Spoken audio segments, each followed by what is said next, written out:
سند صحیح نہیں ہے. ابو زبیر ابراہیم نخعی سے پڑھ نہیں سکے تھے. ابو زبیر ابراہیم نخعی کے تلمیذ و شاگرد نہیں ہیں. آپ کیا سنا رہے ہیں؟ معروف محدث نے دیکھا کہ ایک چھوٹا سا بچہ کا ڈانٹ دیا. کہا کہ حضرت ڈانٹیے نہیں. اگر آپ کے پاس کتاب ہے لیپ ٹاپ پہ جائیے دیکھیے. گئے اندر دیکھا تو واقعی غلط. پوچھا کہ بیٹا کیا ہے صحیح؟ کہا کہ آپ ابو زبیر نہ کہیے، زبیر ابن عدی کہیے. صوتی مناسبت سے آپ کو شبہ ہو گیا. یقیناً ابو زبیر اور زبیر ابن عدی معاصر ہیں، ہم زمانہ ہیں. ابو زبیر بھی سفیانین کے، دونوں سفیان کے، چھوٹے والے سفیان بڑے والے سفیان دونوں کے استاد ہیں. یقیناً ابو زبیر ابراہیم نخعی سے پڑھ سکتے تھے لیکن پڑھ نہیں پائے. ان کے سیکشن میں گھنٹے ہی نہیں تھا ہوگا. پہلے پڑھ پاتے مجھے معلوم ہے. وہ زبیر ابن عدی ہے، ابو زبیر نہیں. اتنی باریک بات امام بخاری رحمۃ اللہ علیہ مانتے. امام بخاری رحمۃ اللہ علیہ کے احتیاط کی زندگی بار بار میں نے بتایا. امام بخاری رحمۃ اللہ علیہ دریائی سفر میں جا رہے تھے. ایک آدمی سے بے تکلفی ہوئی. اس کو بتا دیا کہ میری ایڈیچی میں ایک لفافہ ہے جس لفافے میں تقریباً 25 لاکھ روپیہ ہے. اس آدمی کے منہ میں پانی آ گیا. اس نے اس پیسے کو ہتھیانے کی ترکیب سوچی. جب دریائی سفر شروع ہوا، کشتی کا سفر شروع ہوا، اس نے ہنگامہ کیا کہ کسی نے میری ایڈیچی سے ایک لفافہ چرا لیا جس میں 25 لاکھ روپیہ. لوگوں نے کہا کہ جس نے چرایا ہوگا اسی کی ایڈیچی میں لفافہ ہوگا. یہ ہوا کہ ہر آدمی کی ایڈیچی کی تلاشی ہوئی. چور پکڑا جائے گا. ہر ایک آدمی کی ایڈیچی کی تلاشی ہوئی. یہاں تک کہ امام بخاری کی ایڈیچی بھی دیکھی گئی. وہاں کوئی لفافہ ہی نہیں ملی، کچھ نہیں. اب اس آدمی کو لوگوں نے ڈانٹا کہ تم جھوٹ بول رہے تھے. اگر کسی نے چرایا ہوگا تو اس کی ایڈیچی میں لفافہ مل جاتا. تم کو متعین رقم بتا رہے ہو کہ لفافے میں رکھی ہوئی، کہیں نہیں ملی. وہ شرمندہ ہو گیا. بعد میں تنہائی میں حضرت سے پوچھا کہ حضرت آپ نے مجھ سے جھوٹ بولا تھا. کہا کہ نہیں، جھوٹ نہیں بولا تھا، میں نے سچ بولا تھا. لیکن جب تم نے ہنگامہ کیا تو میں نے یہ سوچا کہ اگر میری ایڈیچی میں 25 لاکھ روپے مل گیا ہے تھا، میں تو ثابت کر لوں گا کہ میرا ہے. لیکن کچھ لوگ یہ شبہے میں پڑ سکتے ہیں کہ کہیں ایسا نہیں کہ میں نے تمہارا چرایا ہو. تو اپنی دیانت کی اور احتیاط والی زندگی کی حفاظت کے لیے لوگوں کی نظر بچا کر میں نے وہ لفافہ دریا میں ڈال دیا تاکہ میرے یہاں سے وہ پیسہ نہ نکلے اور میری دیانت اور میری احتیاط کی زندگی محفوظ ہے. امام بخاری رحمۃ اللہ علیہ فرماتے ہیں بخاری شریف میں جتنی روایتیں ہیں ہر روایت پر میں نے عمل کیا. ہر روایت پر میں نے عمل کیا. ایک بار خیال آیا کہ محمد رسول اللہ صلی اللہ علیہ وسلم نے پشنا لگایا. میں نے پشنا نہیں لگایا تو میں نے پشنا لگانے والے کو ڈھونڈ کر کے پشنا لگایا صرف سنت سمجھ کر اور اللہ کے رسول صلی اللہ علیہ وسلم کی حدیث پر عمل کی جاتی. اور میں نے بھی اسی مقدار میں جس مقدار میں حضرت نے ابو طیبہ کو اکرامیہ پیسہ دیا تھا، عزت کے لیے پیسہ دیا تھا، وہ پیسہ بھی میں نے دیا.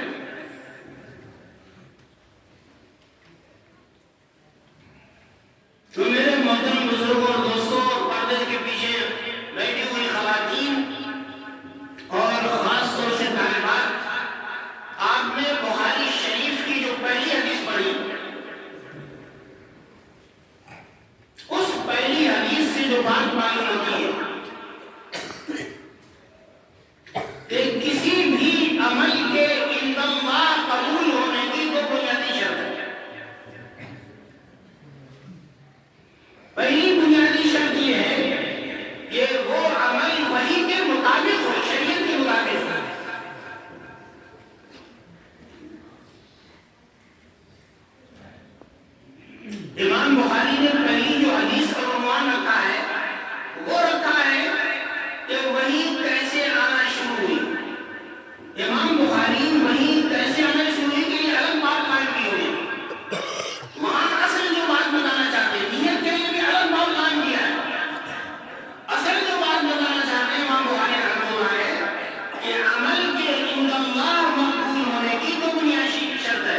کہیں دعا کے مسئلے میں نقل کیا ہے کہ یہ دعا بھی ہے، کہیں قسم کے مسئلے میں بھی نقل کیا ہے کہ اگر کوئی آدمی قسم کھا لے کہ میں بولوں گا نہیں، بات نہیں کروں گا، اور یہ دعا پڑھ لے تو کیا قسم ٹوٹے گی کہ نہیں ٹوٹے گی؟ اور آخری بار امام بخاری رحمۃ اللہ علیہ نے اس کو نقل کیا ہے عمل کے وزن دیے جانے اور تولے جانے کے مسئلے میں۔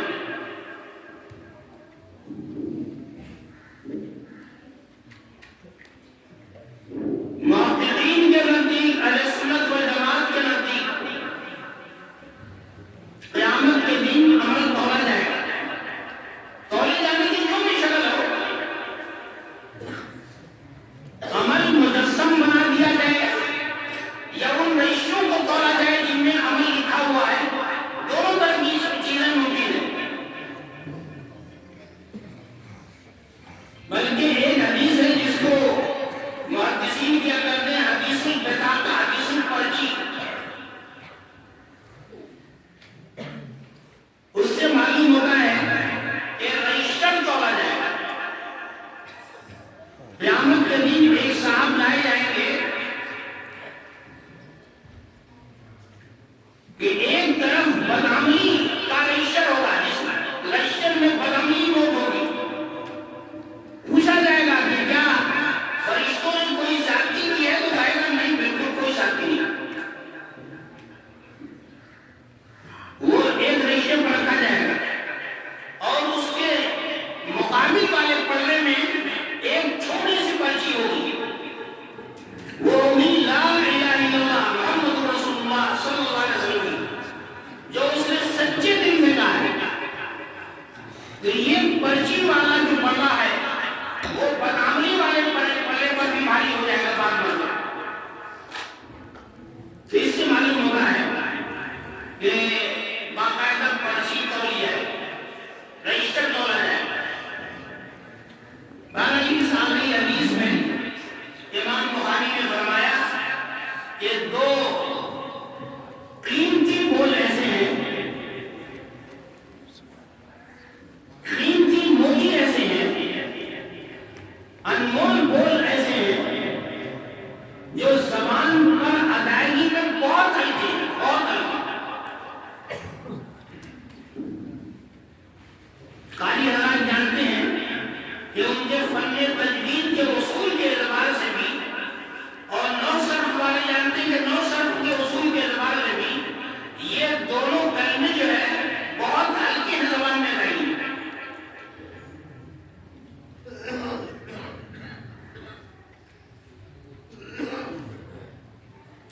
کلمے کا مطلب وہ نہیں ہے جو نو والا کلمہ جو ہے، نو میں ہم لوگوں نے پڑھا ہے کلمہ کیسے کہتے ہیں؟ لفظ ہونا چاہیے، بامعنی ہونا چاہیے، مفرد ہونا چاہیے، مرکب نہیں ہونا چاہیے۔ یہ جو دو کلمے ہیں یہ جو ہے کلمہ نہیں ہے، کلام ہے۔ وہ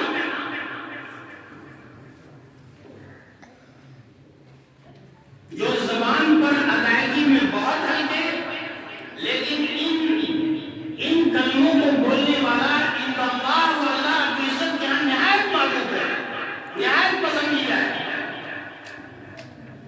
اور قیامت میں جب وزن ہوگا اعمال کا، بول کا وزن ہوگا، اعمال کا وزن ہوگا، تو یہ انشاءاللہ سب سے بہت زیادہ وزنی ہوں گے، بہت قیمتی ہوں گے اور ان کا وزن ہوگا۔ اس سے پہلے بھی میں نے عرض کیا تھا کہ اور یہ قرآن سے بھی معلوم ہوتا ہے اور حدیث سے بھی معلوم ہوتا ہے کہ ہمارے اعمال و قول دونوں تولے جائیں گے۔ بلکہ بعض علماء تو یہ کہتے ہیں کہ دنیا میں جو وزنی ہوتا ہے پلڑا وہ نیچے جاتا ہے اور جو ہلکا ہوتا ہے وہ اوپر ہوتا ہے۔ قیامت میں جب تولا جائے گا تو اس کے برعکس ہوگا، جو وزنی ہوگا وہ اوپر جائے گا۔ دنیا کا نظام آخرت کے نظام سے مختلف ہے۔ ایک حدیث میں اللہ کے رسول صلی اللہ علیہ وسلم نے فرمایا کہ قیامت کے دن جب اعمال تولے جائیں گے سب سے وزنی حسن اخلاق ہے۔ حسن اخلاق کسی کہتے ہیں؟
جگ میں پانی رکھے، اب بیگم سے گزارش کرے تشریف لائیں، اب بیگم کھانا کھا کے چلے.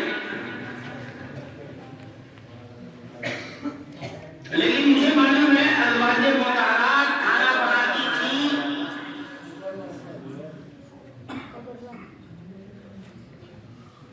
واقعہ یہ ہے کہ میاں بیوی کا یہ جو نظام ہے اور جو تعلق ہے یہ صرف جو ہے ضابطے سے نہیں چلے گا، رابطے سے چلے گا.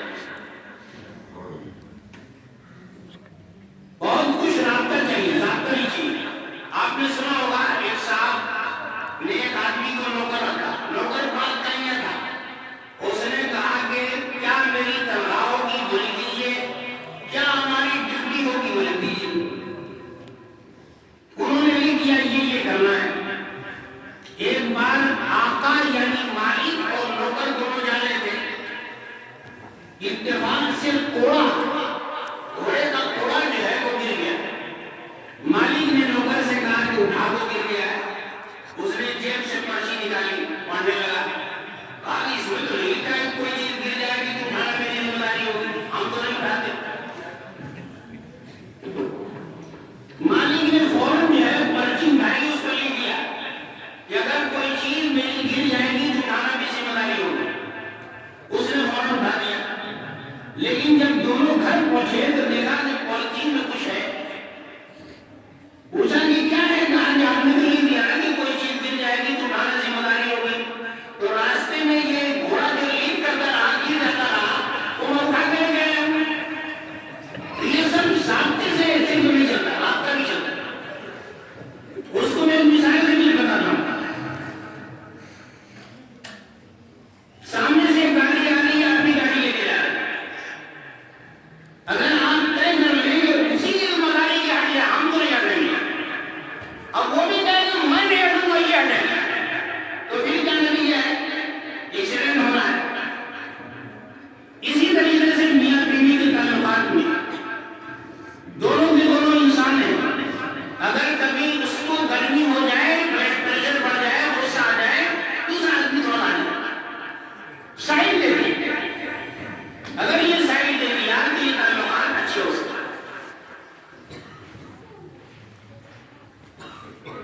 ہمارے تعلقات ایک پڑوسی سے ہوتے ہیں.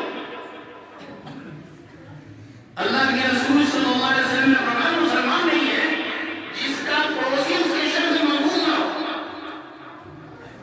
بلکہ بخاری شریف میں کہ ایک فاحشہ عورت کی گرفت اس لیے ہو گئی کہ اس نے پیاسے کتے، ایک فاحشہ عورت کی بخشش اس لیے ہو گئی کہ ایک پیاسے کتے کو پانی پلا دیا. ایک عابدہ عورت کی گرفت اس لیے ہو گئی کہ اس نے بلی پالی اور اس کے کھانے پینے کا نظم نہیں کیا اور کھلا بھی نہیں چھوڑا کہ کھانے پینے کا وہ خود نظم کر لے. تو نبی کی حدیثوں سے معلوم ہوتا ہے کہ ہمارے عمل و قول تولے جائیں گے. یہ ہے بخاری شریف کا آخری حدیث. بچیوں سے بار بار میں یہ بات کرنا چاہتا ہوں کہ ابھی تک آپ لوگ دینی مدرسے میں پڑھ رہی تھی، اب عملی میدان میں جائیں گی تو عملی میدان میں آپ کے عمل و کردار و اخلاق کا جائزہ لیا جائے گا. اس لیے آگے جانے کے بعد آپ جس میدان میں رہیں اور جس حیثیت میں رہیں اس میں آپ نمونی کے عورت بننے کی کوشش کریں.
واضح بیان کر رہے ہیں، وہ سب اندازے ختم ہو جائے. ہم چونکہ دار افطار سے بھی جڑے ہوئے ہیں، دار قضا سے جڑے ہوئے ہیں، روزانہ بہت سارے ایسے واقعات آتے ہیں اور ان واقعات سے جو پتہ چلتا ہے وہ اسی نتیجے پر پہنچ رہے ہیں کہ شرعی پردے کا اہتمام نہ کرنے کے نتیجے بھی یہ سب مسائل پیدا ہو. تو یہ تین مختصر گزارشات